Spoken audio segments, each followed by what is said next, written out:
So ఇది of road మోడ్లో పెట్టుకోవాలి. ఇప్పుడు చూసినట్టయితే కారు మనకి కంప్లీట్గా రైట్ సైడ్కి అయితే బెండ్ అవుతుంది అనమాట. సో స్టిల్ దీని గ్రిప్ అయితే చాలా అంటే చాలా బాగుంది. బండట్ వెళ్తుంది, స్టీరింగ్ తిప్పినా కొంచెమే తిప్పి ఓకే, అది కంట్రోల్ చేసుకుంటాం. సో ఎలక్ట్రానికలీ మనం వెళ్ళే స్పీడ్ బట్టి సెన్సిటివిటీ, పవర్ స్టీరింగ్ సెన్సిటివిటీ మారుస్తుంది.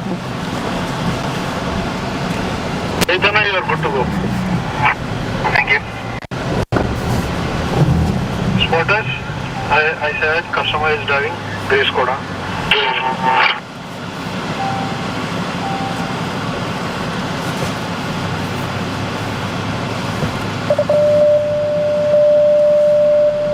ఇది రాక్ గార్డెన్, మొత్తం రాక్స్. ఓకే,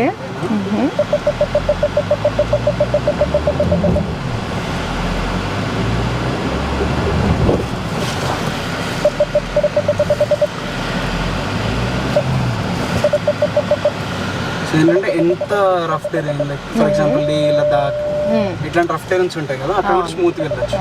అండ్ మీరు రియలైజ్ అయితే థ్రాటిల్ అని కొంచెమే ఇస్తున్నా, అది మూవ్ అవుతున్నప్పుడు ఇంకొంచెం ఇస్తుంది. సో అది ఒక్కసారిగా పోయినా కూడా దిస్ ఇస్ క్రాలర్ మోడ్ అన్నమాట. ఓకే, ఈ స్పీడ్ లో వెళ్తూనే ఉంటది కన్సిస్టెంట్.